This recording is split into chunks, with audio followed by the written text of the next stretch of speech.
You press play, a voice fills your headphones. The bus window becomes a moving screen. For 30 days, this will be your classroom. No textbooks, no quizzes, just the rhythm of English and the decision to keep going when your brain wants to stop. Welcome to Studio Fluent, where every word helps you grow in English and in life. I'm James, host of Studio Fluent, your ear-first guide to fluent English. Maybe you've asked yourself, can a podcast really change my English? You've tried apps and grammar charts. Progress felt slow, almost invisible. It's easy to believe fluency belongs to people who live abroad. But fluency isn't a location, it's a daily habit. It's meeting new sounds and staying present long enough for meaning to appear. Podcasts are not magic, they're momentum. They bring living English to where you already are, on the commute, in the kitchen, during a walk. No new hours needed, just repurposed minutes. Picture this month like a training montage. You shadowing a sentence, catching a new phrase, rewinding without frustration, and noticing by day 15 that your ear is quicker and your mind is calmer. Old beliefs say English is out of reach. This episode offers a clear system and small, repeatable wins that prove otherwise. If fluency isn't far away, what keeps it feeling distant?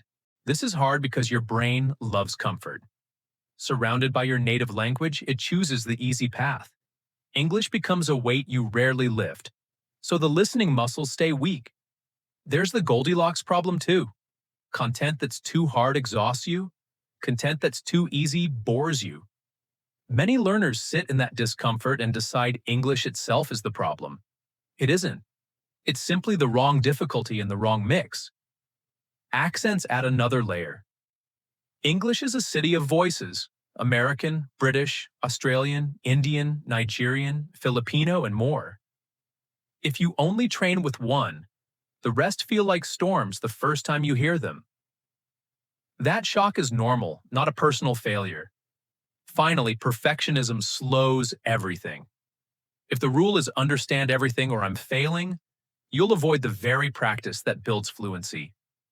Real-life speech is messy. Progress comes from meeting that mess with patience. Once you see these causes, comfort, difficulty, accent shock, perfectionism, you can design a month that answers each one with a kinder, smarter plan.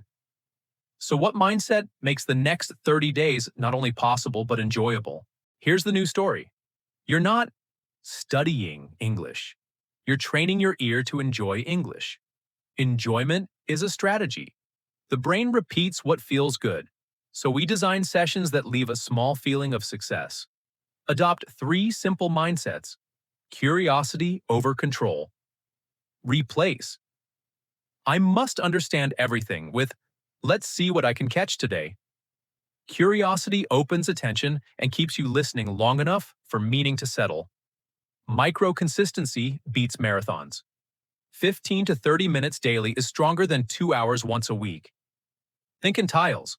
One small tile per day builds a mosaic of progress. Progress is sensory, you'll feel it. Fewer pauses, longer shadowing runs, faster replies in real conversations. A laugh at the right moment because you felt the timing. That felt evidence matters more than a perfect score. Hard moments don't mean failure, they mean growth. When a new accent pushes you to concentrate, you're building listening stamina. When a fast passage demands focus, you're building flexibility. Give yourself permission to be a beginner every day. Beginners improve the fastest. With that mindset in place, how do you practice? Step by step. Here's a humane, repeatable routine. Run it in 20-40 minutes. Choose topics you genuinely enjoy: food, stories, tech, psychology, sport. Joy fuels attention. A. Warm up, 3 to 5 min. Speed at 0.9x, 1.0x. Play 60 to 90 seconds without pausing. Name the topic and mood. This tells your brain the space is safe. B. Comprehension pass, 8 to 12 minutes. Restart the same segment. Pause when needed. Collect up to 5 new words or phrases. Guess from context first. Then confirm meaning. Notice the glue of conversation. So, anyway, I mean. C. Shadow loop, 5 to 10 minutes. Pick a favorite 30-60 seconds. Play line by line and shadow immediately. Record once. Adjust one element, stress, rhythm, or vowel length. D. Accent, rotation 2-5 min.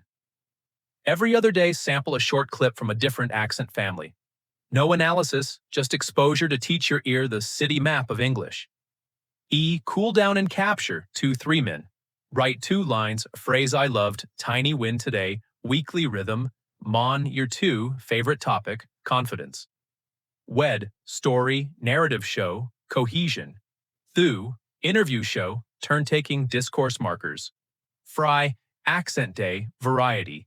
Sat, review and extend, re-listen, longer shadow. Sun, light or rest, protect joy. Tuning the difficulty. If comprehension is 50%, slow down or choose an easier episode. If it's 85% for 3 days, increase speed or pick a tougher show. Aim for 60-80%, the learning zone. Speaking bridge 5 min. Summarize the episode aloud, no notes. Add 1 opinion sentence. This connects listening to speaking. Tracking simple grid, date, show, minutes, new words, shadow time, accent, win. The goal is honesty and streaks, not perfection. What changes should you expect as this routine settles in? In week 1, translation fades. You stop chasing every word and start surfing the meaning. Shoulders relax. You catch humor by timing, not by decoding syllables. That timing is a sign of fluency. Shadowing grows from single lines to longer stretches. Your mouth copies melody and stress. Sometimes you surprise yourself with how natural it sounds. Discourse markers appear in your own speech without effort. You're walking with the rhythm of the language, not against it. Accents become maps, not monsters. The first time you follow a fast sentence from a new accent, you feel a spark of pride. That spark is evidence that exposure works. At work or in class, replies come quicker. Simpler words, clearer sentences, calmer pauses. Someone notices. You hear yourself and think, this sounds more like me, just in English. By week 3, listening stamina is obvious. 10 minutes used to drain you. Now it takes 20 or 30. Vocabulary arrives tied to scenes. Whisk, fold, and simmer from a cooking episode. Iterate, roll out, and legacy from a tech talk. Words stick because they're attached to stories. Then a moment arrives. An entire episode from start to finish without overwhelm. Not perfect, just present. That moment closes the argument your doubt kept making. How do you keep that momentum after day 30?